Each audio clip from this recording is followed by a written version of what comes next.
Mr. Chairman Tony Tan Kai-chung, all business leaders from the Asia Pacific, ladies and gentlemen, friends, good morning. It is my great pleasure to see you once again. Last November, we gathered in Beijing and discussed together the thinkings and the measures to advance Asia-Pacific cooperation on the economy, and I have a fresh memory on the scenes of that meeting and that day. The APEC is the most important economic and trade forum in our region. It is also the multilateral cooperation platform in which Asia-Pacific business communities are mostly deeply involved. We are now living in an age of transformation, and both political leaders and entrepreneurs need to focus on the present while keeping an eye on the future in order to stay on top of the global trends and adapt to the changing world. 2 days ago, I attended the G20 summit in Antalya of Turkey.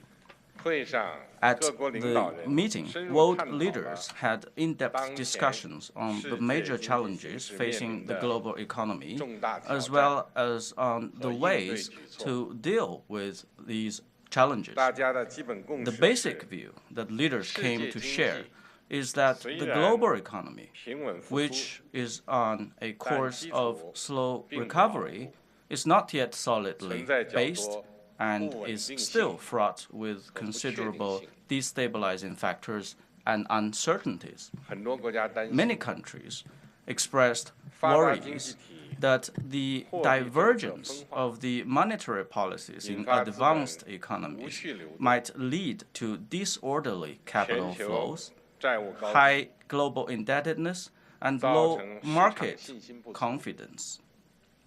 And all of this, together with the fluctuations in the global financial and commodity markets, will exert a greater impact on emerging markets and developing countries in general. The global growth continues to fall short of the expectations, with sliding trend of potential growth rates and weak international trade and investment activities. The world economy might encounter simultaneous slowdown of multiple growth engines and stagnate. It will probably take a long and tortuous process before the less than healthy global economy becomes healthy again. It is against this backdrop of the multiple challenges on the world economy that the Asia-Pacific economy is also confronted with many immediate as well as potential difficulties and challenges. How to keep the Asia-Pacific economy on the right track, and how to find new growth areas and strengthen the Asia-Pacific's status as a growth engine. These are questions which merit close attention and serious exploration. Facing the precarious rapids and shoals in the world economy, we must steer the giant ship of this Asia-Pacific economy in the right direction. And all economies in the region of Asia-Pacific must act in the responsible manner and work in unison to promote global growth. First of all, we must press ahead with reform and innovation. To address the deep-seated problems in the world economy, monetary stimulus policies alone are not enough. We must commit ourselves to even greater efforts to advance economic structural reform so that the supply and demand system will better adapt to the changing pattern of demand. This is an area where the Asia-Pacific can take the lead in the world by adopting new approaches, models, and pathways of development. Efforts should also be made to expedite the industrial upgrading so that science and technology innovation will create new products, management and business models, and move Asia-Pacific economies up the global supply chain. And this will enable us to jointly build and benefit from a coordinated, open, and inclusive global value chain. And while the developed economies need to be more forthcoming about sharing best practices and transferring technologies, developing economies should explore more boldly, increase input, and try to catch up more quickly. We need to leverage the role of APEC as a policy platform and an incubator for strengthened cooperation in such areas as the internet economy, blue economy, green economy, and urbanization, with a view to improving the region's capacity for independent innovation. Secondly, we must build an open economy. Over many years, the Asia-Pacific has pursued greater openness, greater integration, and greater development, and has found a unique path of dynamic regional economic cooperation, setting a good example of integration endeavor involving economies vastly different in their level of development. Last year, the APEC economic leaders took a historic step forward by kicking off in Beijing the free trade area of the Asia-Pacific, or FTAP process, with various new regional free trade arrangements cropping up. There have been worries about the potential of fragmentation in this regard. We therefore need to accelerate the realization of FTAP and take regional economic integration forward. We need to encourage equal-footed participation and extensive consultation and make free trade arrangements open and inclusive to the extent possible, with a view to enhancing the economic openness in our region and upholding the multilateral trading regime. We must commit ourselves to win-win cooperation, oppose protectionism, and promote fair competition. Thirdly, we must implement the Sustainable Development Agenda. An ancient Chinese philosopher remarked that the key to running a country is to make its people better off. The ultimate aim of development is to serve the people by bringing more and more fruits of development to all of our people. Not long ago, the UN Sustainable Development Summit adopted the 2030 Agenda for Sustainable Development. At the G20 Summit in Antalya, I called on the members of the G20 to take active actions and implement the Sustainable Development Agenda in a good way. To this end, we need to incorporate the Sustainable Development Agenda into our respective national development strategies and ensure its effective implementation. It is important that we establish an all-round partnership on development and mobilize the government, enterprises, and social resources in concerted efforts for implementation of the Sustainable Development Agenda. It is necessary to promote inclusive and harmonious development and meet the targets of the Sustainable Development Agenda as soon as possible, and in so doing, create more room for better quality and efficiency of development, and make sure that these tasks can mutually reinforce each other. Fourthly, we must promote connectivity. Connectivity will make the Asia-Pacific economy more vibrant, and this, in turn, will increase potential in economic and social development. Connectivity focuses on infrastructure, rules and institutions, personnel movement, the three-in-one connectivity, and calls for progress in policy communication, infrastructure linkage, trade flow, financing arrangements, as well as the friendly exchanges between the people. It's important that through connectivity efforts, countries can align their national development strategies, plans, and programs, and accurately identify priority areas and projects.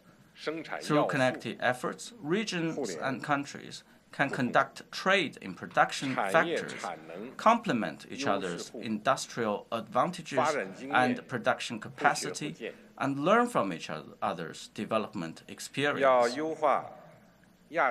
The supply chain, the industry chain, and the value chain of the Asia-Pacific need to be improved so as to achieve economy of scale and combined effects, which will serve the interests of the overall invigoration of the Asia-Pacific economy.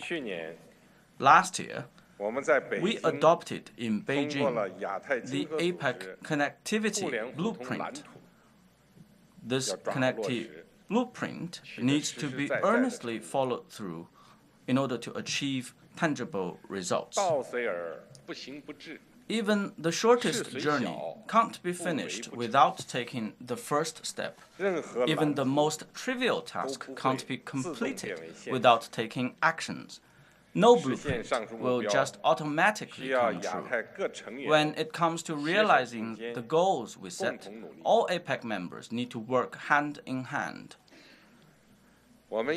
And we must step up policy dialogue and coordination and use APEC as a platform to create synergy. We must focus on development and spare no effort to foster an environment of peace conducive to development and never allow anything to disrupt the Asia-Pacific development process. We must adhere to the concept of win-win cooperation and community of shared future, cooperating while competing, and achieving common development through cooperation. We must recognize diversity in development paths, respect each other's development paths chosen in light of our specific conditions, and resolve differences through dialogue and consultation. I am confident that the vast Pacific Ocean will become a bridge of cooperation, a bond of friendship, and a place we call our common home. Ladies and gentlemen, dear friends, as the world's second largest economy, China's economy is very much drawing the attention of people. This year, with global growth slowing down, China is working vigorously to overcome difficulties and meet challenges by strengthening macro regulation and effectively advancing reforms. Some economic indicators have somewhat fluctuated between months and quarters, but the overall economy has operated within the reasonable range and maintained steady and fairly rapid growth. In the first 3 quarters, China's economy grew by 6.9%, contributing about 30% to global economic growth. When the economy slows down, the contribution ratio still stands at 30%. Well, of course, in the past, it could be 50%. And such a growth was achieved by a big economy of over $10 trillion, and it is achieved in the process of economic restructuring and transformation. That is, the previous double-digit growth of the China's economy in absolute terms may not be as big in absolute terms, which is represented by 7% of China's economic growth. And such a result has not come easily. In general, China's positive economic fundamentals and long-term trajectory remain unchanged. What also remain unchanged are the basic facts that China's economy has strong resilience, great potential, and ample room for maneuver. The strong support and the conditions favorable for continued growth has not changed. And the forward movement of the country's economic restructuring and upgrading have not changed. On the other hand, China's economy is still coping with a complicated internal and external environment, considerable downward pressure, and the throes or temporary pains of deep reforms. These opportunities are unprecedented, and these challenges are also unprecedented. Recently, the fifth plenum of the 18th CPC Central Committee adopted the proposal for the 13th Five-Year Plan on Economic and Social Development, putting forth the concept of innovative, coordinated, green, open, and shared development. It also proposed a series of major reforms in the next 5 years, which will be the final stage of our quest for a society of initial prosperity in all respects. By 2020, we need to complete the building of a moderately prosperous society. In other words, we need to double our 2010 GDP and our per capita income by 2020. We will step up reform and innovation, accelerate the shift of growth model and economic restructuring, address the difficult issues in development, cultivate new drivers and new edges for development, and create fresh opportunities for development. We will pay still more attention to efficiency and quality. We will work hard to shift the growth model from expanding scale to improving structure, from factor-driven to innovation-driven, and from depending mainly on investment and export to relying on coordinated increase in consumption, investment, and export. We will work for a deeper convergence of IT application and industrialization, a sound interaction of industrialization and urbanization. In the future, urbanization will increase by 2% on a yearly basis. We will also promote a sound interaction of industrialization and urbanization, and the mutual reinforcement of urbanization and agricultural modernization. All these will bring new development drivers and greater room for China's growth. We will pay still more attention to innovation.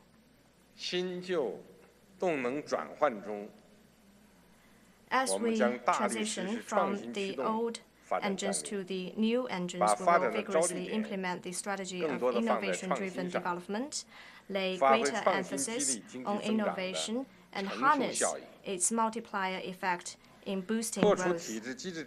We will remove institutional obstacles and let the market be the decisive force in allocating innovation resources, and let the enterprises really be the key players in technological innovation. We will pay still more attention to equity and justice, always bearing in mind the most direct and immediate interest of the people. We will build a new development mechanism that features equity, justice, joint efforts, and sharing of benefits by all, so as to make the economic development more inclusive. While making a bigger pie, we will divide the pie more fairly. We will concentrate our efforts on some tough issues.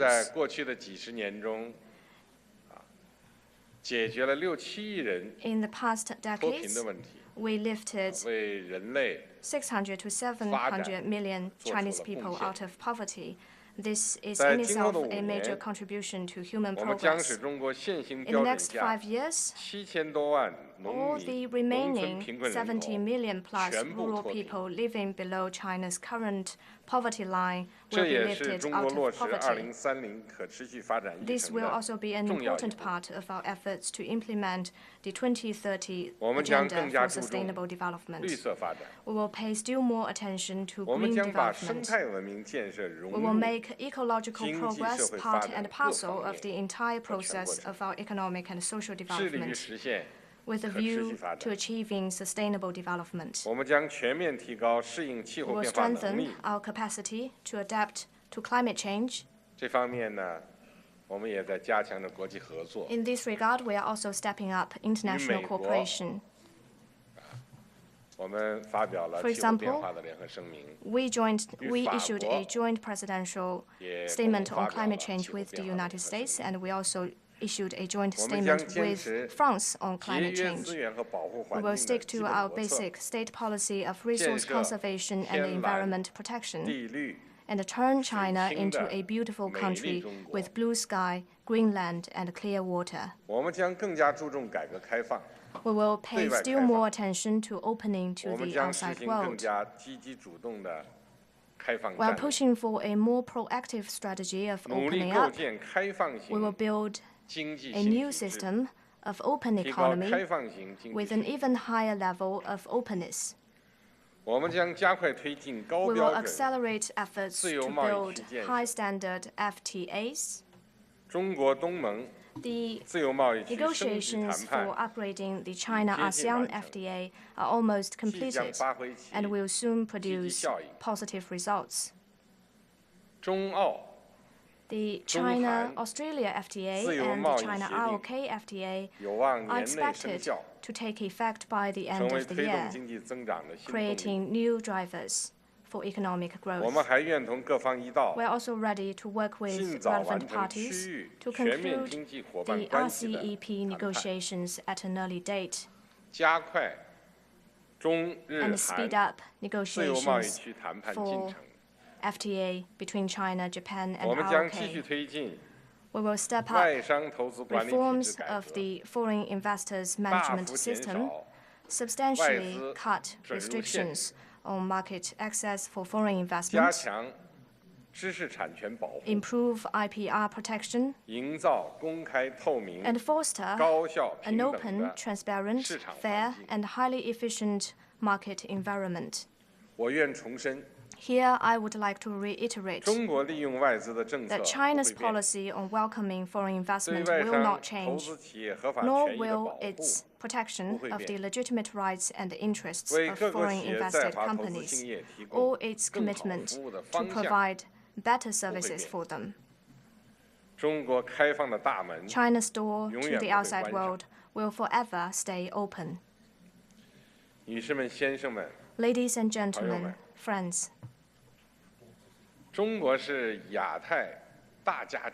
China is a member of the Asia-Pacific family. We began our development here, and we own our development to the Asia-Pacific. We will continue to anchor ourselves here and deliver benefits to the region.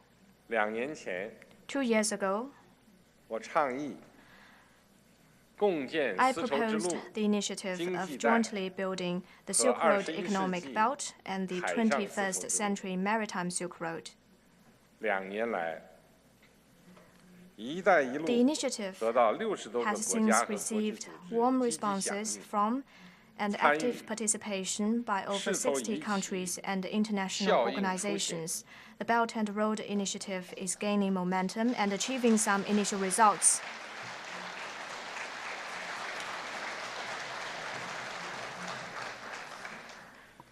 我们坚持开放的区域主 Committed 义， to open regionalism, 同域内外许多国 China 家 has signed 签 cooperation 署合作 agreements 协议 with many countries in and 实 beyond the 现 region 政策和 to 发展战略 harmonize 对 our 接， policies and development 促进经济 strategies 要素 and 有 facilitate 序、自 free 由流 and 动， orderly flow of economic 资源高 factors, 效配置， more efficient 市场深 allocation 度 of 融合。 resources, and deeper integration of the markets. 通过“一带一路”建设， Through implementing 我们将 the 开 Belt 展 and 更大 Road 范围、 Initiative, we will go 更高 for 水 even 平、 broader, 更深 deeper, 层次的区 and 域 more 合作， sophisticated cooperation 共同 at the 打 regional 造 level, 开放、 and jointly 包容、 foster a regional 平 framework 衡、 of open, 普 inclusive, 惠的 balanced, 区域合 and 作 mutually 架构。 beneficial cooperation. 目前， At present, 主要经济走廊和一 some 大 key 批 economic 多边、 corridors 双边重大项 and 目， a large number 正 of 在 major 稳步推进。 multilateral and bilateral projects are making 我 steady 们建 headway. 立丝路基金， China 并 has 投入运营。 established and put into operation the 我们 Silk 同 Road 50 Fund 多个国家一道 and 积 is 极 now 筹 working 建 actively 亚 with 洲 more 基 than 础 50 设施投资 countries 银行， to prepare the launching 打 of the 造新型 AIIB, 投 a 融资 new 平台。 type of investment and 预计亚 financing 投行 institution 将 that 于 is 年底 expected 前 to be 正 officially 式 up 成立， and running by the end of 为 this 一批 year. 重大项目提 It 供 will 融 provide 资 financing 支持。 support for a number of important projects. 我们围绕经贸、能源、 What is more, 投 we will 资、 gradually put 人 into 文等 place 重点 some 领域， new cooperation 逐步 platforms 建立和 in 完 such 善 priority areas 一 as 批新 economy 平台， and trade, energy investment, 激发 and people-to-people 现 and 有 cultural 双边 exchanges, and 和 work 多 to 边机制 reinvigorate 新 the 活力。 existing bilateral and multilateral mechanisms. 女士们、先生们、朋友们， Ladies and gentlemen, friends, 亚太工商界是亚 the 太发展 Asia-Pacific 的主力 business 军， communities represent a principal force for 是创 development 新 in the 创业的 region 领头 and a 羊。 pioneer in innovation and entrepreneurship. 过去，亚太工商界为本地区繁荣发 Having 展 made 做出重 significant 大贡献， contribution to regional 未 prosperity 来 and 也承 development, 载着 you carry an 重要 important 使命。 mission in shaping the region's future. 我们欢迎亚太工商界 We welcome 继 your 续 continued 参与到 participation 中国发展 in 进程 China's 中来， development 共享机遇 for。shared 和利益。 opportunities and benefits. 我们也期待亚太工商界 We also look forward 为亚太 to 经 your 济 greater 长远发展 contribution to the region's 世界 long-term 经济 economic 强 development 劲、 and to the strong, 可持续、 sustainable, 平衡增 and 长 balanced growth 做出 of the 更 world 大的贡献。 economy. 明年9月， Next September, 中国将在中国的浙江省杭 China 州市 will host the 11th G20 20 summit 国集 in the 团 city 领 of 导人 Hangzhou, 第 Zhejiang 11 province. 次峰会。我欢迎亚太工 I 商界 welcome the active 积极参与 participation of 在华举 Asia-Pacific 办的各 business 项活动， communities in the events in 共同 China, 为世界经济 where all 出谋划 can 策， share their 贡献 ideas 力量。 and help build 我就讲 a 这些， stronger 谢谢 world 大家。 economy. Thank you.